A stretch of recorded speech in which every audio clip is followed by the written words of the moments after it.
This is an interview with Sean Meyers of Gates to the Morning on Friday, November 12th, 2021, by Nick Burkell. Now, Sean, what was it like getting your first guitar? Well, the first actual guitar I had was from a friend in high school. It was an Ibanez that he sold me for $50, and it would go out of tune on its own pretty easily and needed a lot of work. But it was something that I could just play. At the time, I was kind of just playing like real power chords and like simple kind of black metal stuff at the time. So I was just using it to write black metal riffs. So it did the trick. But then I got actually, I started really getting interested in guitar, and I ended up getting my parents got me an SG, a Gibson SG, because I like the versatility of the SG. I feel like you can play, you could play blues on it, and you could play, metal. It just seemed very versatile. So, and I still use the SG. I have a couple other guitars now, but it's still kind of like what I consider my true first guitar. Now, when you were younger and over the years, were you involved with private tutors, music classes, or conservatories to develop yourself as a musician? Yes, absolutely, and I admire people who are self-taught, because I always I had no clue what I was doing at first when it comes to just about, especially drums. I really needed guidance and I needed direction. So I think that started in like fourth grade. I was about 10. I started taking instructions, and then it kind of just built from there. And I, went to college. I went to Montclair State for jazz performance. So that's kind of where my, education, music education kind of took me. So yeah, but I've had a lot of teachers throughout the years, and I'm grateful for all of them. For you personally, what bands and albums shaped your musical taste? I would say, I have to give a lot of credit to, I guess, two people. I'll say my dad, and a friend of mine, Ryan Gobil. I'll give Ryan a shout out. So I think my dad got me into classic rock and jazz fusion at an early age. So I credit him for, stuff like Led Zeppelin, Black Sabbath, Chick Corea, and Mahavishnu. So I credit a lot of that. He helped shape my musical taste. And then when we were kids, this was, my friend Anthony Gobil, who's played on my record. His older, his brother was a few years older, his brother Ryan, and he got us into some of the, extreme metal essentials, the Demo Borgir, Cannibal Corpse, Opeth, those kind of things. I think helped shape. By the time I started writing music, all those influences kind of were the foundation for me. You visited various parts of Norway. What were some of your favorite memories and sites that you visited? Yeah, I've been to Norway 3 times, and coincidentally, my girlfriend is from Norway, and I met her right. I already had the first trip booked to Norway, and everything was already planned, and then I had met her, and I told her, I said, "Oh, I'm going to Norway," and she was Norwegian. She didn't believe me at first, but so that was my first trip. I did 3 weeks. I was just by myself. Unfortunately, my girlfriend she couldn't come with me at the time because it was so last. We had just met right before. So I was all over the place. I was up north, down south, and her family. When I went back, she has family in Narvik, up north, which is an awesome spot. It's just a little town. It's very modest. It's not like Oslo or Bergen or anything like that. But I liked it, for that reason. And beautiful nature. Lofoten was amazing. The islands out there. I went surfing out there. And then she had family in Stavanger as well. Stavanger was beautiful, and all the surrounding areas. We did a hike at Prekestolen. I hope I'm saying that right. So that's like if you're in Norway and you can do that hike. I mean, there's a lot of hikes that you can do, but it's hard to pick a favorite spot. But it was definitely I loved it up north, and I loved the kind of like the in between. I drove around a lot, and not necessarily the destinations, but a lot of times just driving from spot destination to destination. It's just a country I think you can just like drive, and it's just beautiful just to drive through. So yeah, Now, basically the whole country. like as a music fan, what did you like more, the Oslo areas or the Bergen? It's like you mean musically? You Yeah, said? So I actually went to, kind of funny you mentioned that, I went to two festivals. One was Midgardsblot, and that was outside of Oslo, about I think about an hour outside of Oslo. And that was incredible. It was like, black metal Woodstock, if to put it. That's the best way I could put it. So that was an incredible experience, and I do hope to go back. I haven't been back since, but and then Bergen had the Beyond the Gates festival, which was also awesome. It just was, more like a venue. It wasn't like this kind of, uh, it was a festival, but not in the same sense that Midgardsblot was. Like I said, it's very like, for lack of a better way of putting it, like a Woodstock sort of thing, with black metal and folk bands. So that was really cool. But Beyond the Gates, that was a killer lineup, and it was a lot of the same people went to both festivals. So they were both really great. So, but, it rains a lot in Bergen, but everything was inside, so that didn't really matter. So. Now, were you a fan of Windir ceremonial castings or Awada? Yeah, so Windir actually, you know what? That's another. I went to visit Valfar, right? I believe I'm saying that right. His grave in Sognadal. So I actually went to visit his grave site there, and so I have pictures from that, and it was cool to kind of pay tribute in my own way. But yeah, so I love Windir. Uwada is a new band that I discovered somewhat recently, like a year ago or so, and then like as soon as I discovered them, a friend told me about them too, and I started really listening to them. They're um, I love the riffs they have. So yeah, I've been a fan of theirs for about a year or so too. And then Ceremonial Castings, I believe, I think, is that a side project of Uwada? No, no, Is no. that the same? Check it out. That's a different Ceremonial entire. is the earlier band of Jake Superchi. They Okay, just that's they were right.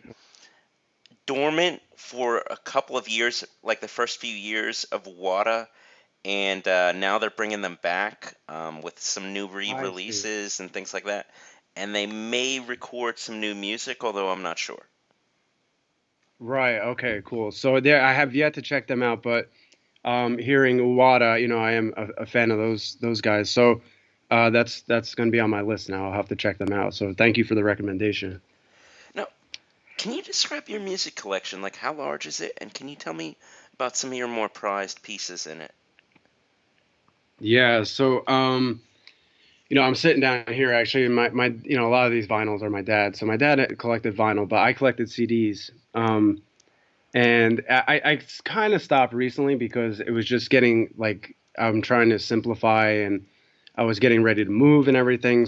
So I've kind of stopped collecting CDs because the jewel cases have just like taken over my life. My car is full. It's ridiculous, but I have, jewel cases all throughout my car. They're just everywhere. And I'm not the most organized person.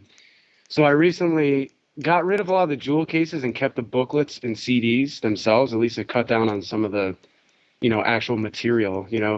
But I did keep, several ones like, that were really kind of prized possessions, I guess, like Thurgathan, Stream from the Heavens. It's like an old funeral doom. They were kind of the pioneers, I think. I think it's safe to say that. Um, so like I saved that CD.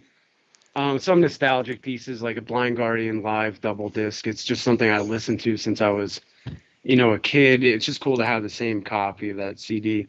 A lot of the CDs I have though are just like, they're burnt out. Like, they're skipping, and it's harder and harder to listen to CDs. So now everything's so digital, and I'm trying to get all my CDs onto a hard drive, and that's exhausting. So it's kind of like my whole music collection is kind of a mess, and I'm kind of lost too as to how to listen to music. I'm not too big into the streaming stuff, but I have to be because like what else are you gonna do? Like finding a CD player is like hard to do. I got one for Christmas last year. I don't know how I found it, but so it's getting harder for me to like really collect music, but I did save some CDs like the Thurgathan one, Blind Guardian. Trying to think of some others that were really kind of rare, like a Morgion CD that's hard to find. So stuff like that. So I do still have a lot of CDs, but I've gotten rid of the jewel cases though. I see. Now, how did your band Gates to the Morning form? And tell me the history before you recorded your album. Yeah, so Gates of the Morning was just a project. Like when I got that Ibanez guitar that I was talking about earlier, I kind of just decided, like I just wanted to write a really simple kind of second wave symphonic black metal stuff, so like Enslaved, Emperor, kind of, stuff like that, and a little bit of Dark Throne influence. And so I started doing that. I was recording at my like little home studio setup, and the project was going well, and I was about halfway through, and I don't know what happened. I'm pretty technologically inept, I'll admit, but all the files got corrupted and I couldn't recover them. So that was back in like 2008, 2009. And at that time, I was getting ready to go into school. I was trying to prepare, learn jazz, learn to play jazz better. So I was pretty kind of devastated by losing the files. So I ended up just kind of like folding it for a long time and focused on playing jazz and stuff. I resurrected it in around like 2016. I started really writing again, and I had the SG. This time I had a more serious, like decent guitar. And so I kind of just resurrected it, and I said, you know what, I just got to write an album because it never happened the first time. So I did. Return to Earth was really just kind of me getting it off my chest, like 10 plus years of like material and stuff. And so, that's what Return to Earth is. And that's why I kind of, you'll hear a lot of different types of tunes on that record because it's a collection of basically everything I wrote over the span of like almost 10 years.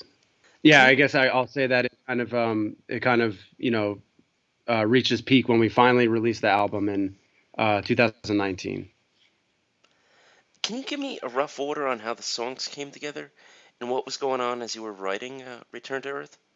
Yeah, so that's hard to say because the songs, like I said, were kind of like a scattered throughout this 10-year period. Um, so I can't even remember really what song came first necessarily because it was all just it was really just a huge composite of like riffs, and themes and ideas. So it wasn't ever really like one song was written and then another song was written. I will say I had one really productive day that kind of kicked it off. Or I wrote the song Return to Earth actually. And it's a really simple, it's basically one riff the whole song. That kind of started. I said, okay, I should release this as a single. I didn't even know if it was going to be a band or anything. I just wanted to release a song. And then a couple weeks later, I had a really productive day on guitar. Wrote a ton of stuff that ended up being the song Rekindled, like parts of Rekindled and parts of Freezing the Sundials. And it was just kind of like a really productive day. So I kind of started writing in chunks and it was all scattered, and organizing it was kind of like putting a jigsaw puzzle together. So I couldn't even really tell you what came first. Well, like I said, Return to Earth came first, the song. But after that, everything kind of just got, mushed up, and then I had to like jigsaw it all together. So, can you tell me about the equipment you used and a typical day in the studio and like how the recording Yeah. process So was like? most notably, and I am a drummer first, so I'm gonna say this first. The drum set I love to use is the Pearl Masters Studio I bought back in 2006. Um, I saved up a lot of money to buy it. And I'll have it forever. It's a beautiful birch kit, so it's really great in the studio. But I have used it live too. It's too nice of a kit not to use for live shows too sometimes. So Pearl Master Studio is birch. The snare is maple. I typically play Zildjian cymbals. And then, so that's a drum set. The guitar I used was right before I started tracking. My uncle passed away, and I inherited his. And shamefully, I don't know much about. I'm not a good gearhead when it comes to guitar, but it's a nice Les Paul Studio. It's a really beautiful guitar, and that's the one I use to track all my guitar parts for Return to Earth. And then everything else was just like kind of studio keyboards and stuff like that. And the typical process in the studio, I mean, there's two phases. The pre-production is so important because once you're in the studio, you're on the clock, and you kind of have to be really efficient. So I basically record the album before I go into the studio, just to iron out any kinks and make sure there's like nothing that's gonna catch me by surprise. Because then, one little thing could go wrong, and then it costs you 2 hours in the studio, and that's precious time. But in the studio, I worked with Kevin Andresian at Backroom Studios, and he, especially for me being new to, I had tracked drums with him a lot, but I had never done anything else in the studio before, like guitar, vocals, all that other extra stuff. So he really just kind of made it easy for me and guided me through everything, and covered up a lot of my mistakes and stuff like that. So, and made me sound better than I actually am. So, but there's those are the two phases. Like, and right now I'm in pre-production for the next albums, where it's like really just basically recording the song demo quality on my end, so that way when we go into the studio, it's just hit the ground running, all business, and you get in and out, and try not to waste any time, because the clock's ticking when you're in the studio. So. What was it like writing Two Well, Two Winners, Winners? it's kind of funny you asked about the order of like songs that I wrote, and I said I wrote Return to Earth first, but otherwise I didn't really have an order, because it was just like this whole amalgamation of riffs. But Two Winners was actually the last song I wrote. So I know the first song I wrote, which was Return to Earth, and the last song was Two Winners, and I kind of wrote it at the last minute, and I just squeezed it in time to record it. So Two Winners was fun. I really I liked the chord shapes. It was influenced by, I was teaching a song that to a student on guitar, and I almost don't even want to say what song it was, but you would never guess, right? It was just this chord shape. It was from a band you probably would never guess, and because it didn't really sound. What I liked about it was I took kind of somewhat similar chords, but made it sound very different, and I modified it and kind of completely changed it around. So that was fun, and I think a lot of those chords in harmony, I was kind of starting to, it's almost hinting at more of like what's coming, so it was the last song on the record. So not to say that everything's going to sound like that, but I was starting to get more comfortable on writing on guitar by the time I wrote Two Winners. Now, I noticed you have guest vocals on Crestfallen and Return to Earth. Can you tell me about the singer that you Yeah. used for those songs, as well as just Right. writing those So, songs as well? so Meg Moyer is her name.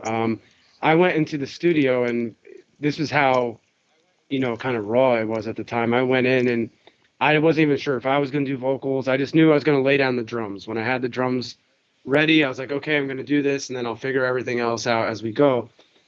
And Kevin and Tracy and the engineer asked me, he said, well, what are you thinking for vocals? I said, well, I might do some vocals, but I also have, I hear female vocals in at least two songs.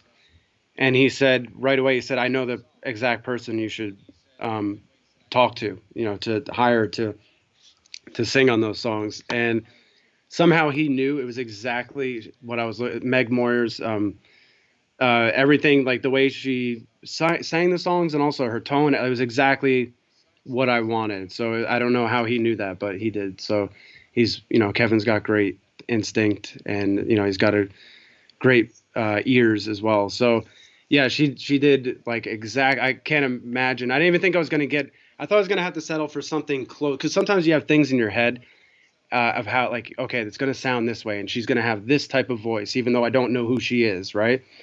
But she ended up having that type of voice, and it was just perfect for the music. So, and she kind of, I kind of wrote the vocal parts as a guide for her, and then she did her thing with it and did some harmonies and stuff. So, yeah, I really hope to have Meg on some of the next, the upcoming stuff that I'm working on too.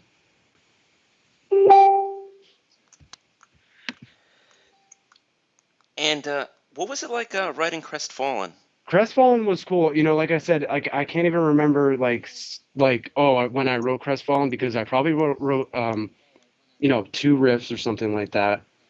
And I did. That was one of that first productive day I had, where I really just had an explosion of like material.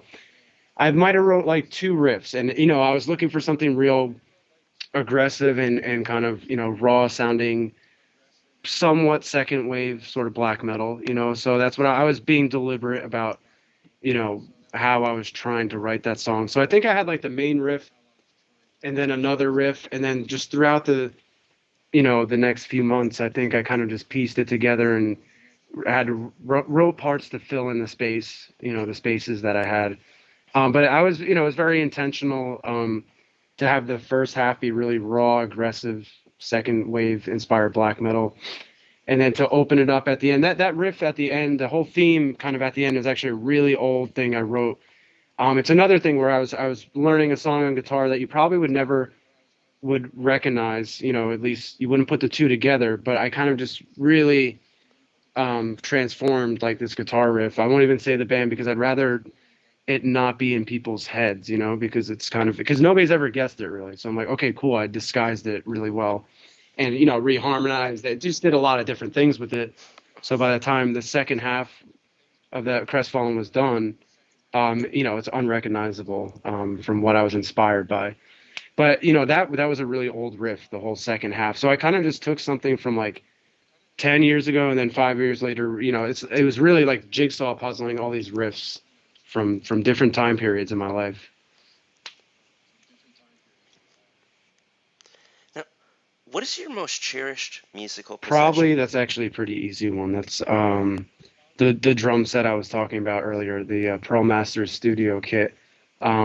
It was once again that was like exactly the kit I wanted, and I happened to just walk into a guitar set I was saving up for. I was going to custom order it off of Pearl's website, and I was only 16 and I had been working a job at a pharmacy for a couple of years, and I had just saved up enough to buy it because it was, it cost me.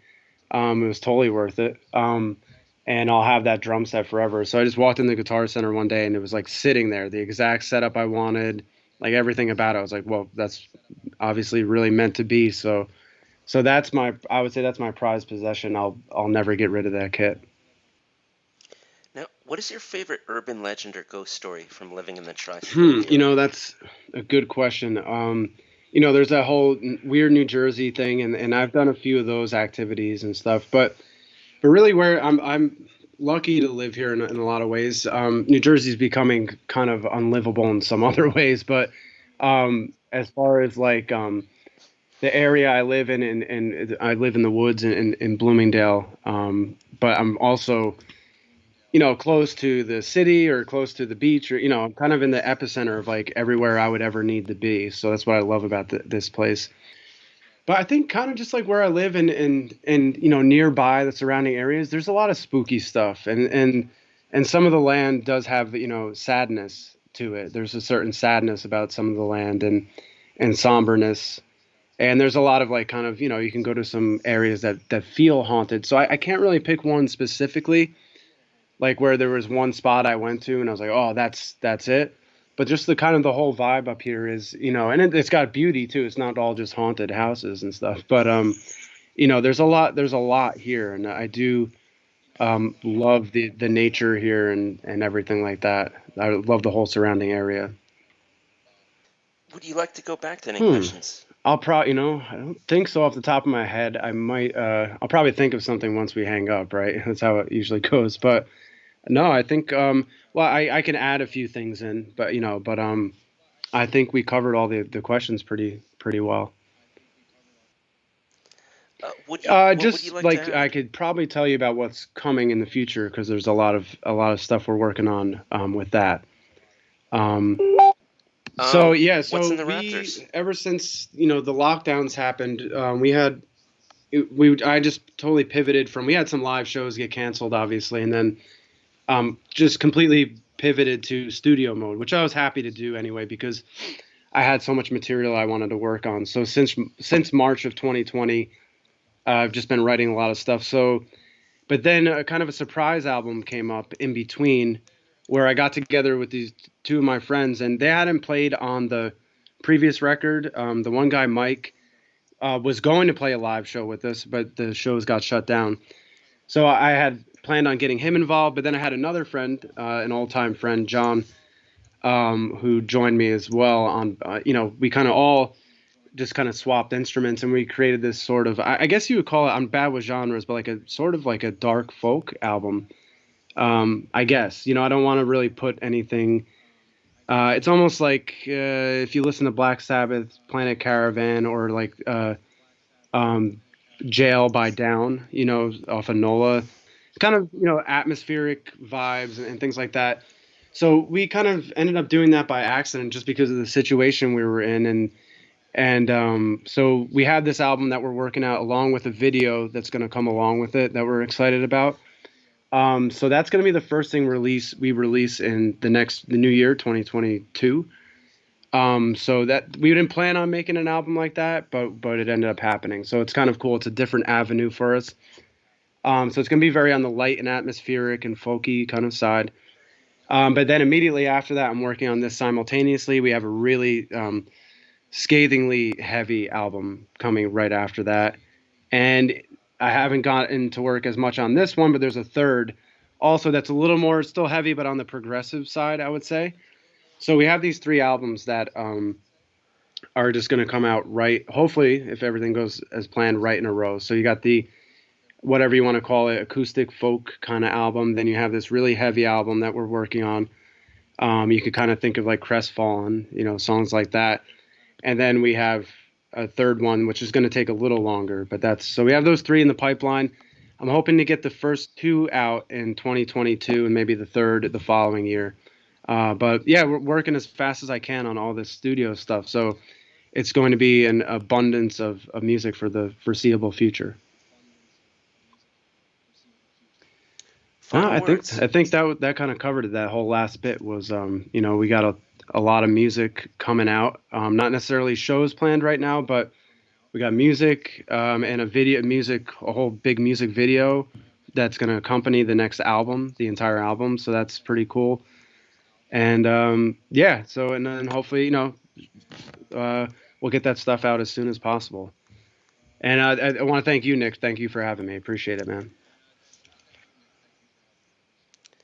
Very important, Sean. What are your social media contacts So where yeah, people thank you can for look up your mentioning that. music? Actually, so Gates to the Morning. We're on Instagram at Gates to the Morning. On I guess Facebook too. Facebook's become really difficult to like use a business page with. So I don't find I still post to it, but I'm not sure how many people even use Facebook to follow bands anymore. But we're on there too. We're on Twitter. I think it's at Gates Morning. But if you look up Gates to the Morning, you'll find us there. And that's all the social media we're on. And we have a website too, gatesofthemorning.com, but that hasn't been updated in the last year or so. And Bandcamp as well. That's where you can find our music too, and our merch, I should say. That's probably the most important one is Bandcamp. Thank you. This has been an interview with Sean Meyers of Gates to the Morning on Friday, November 12th, 2021 by Nick Burkell.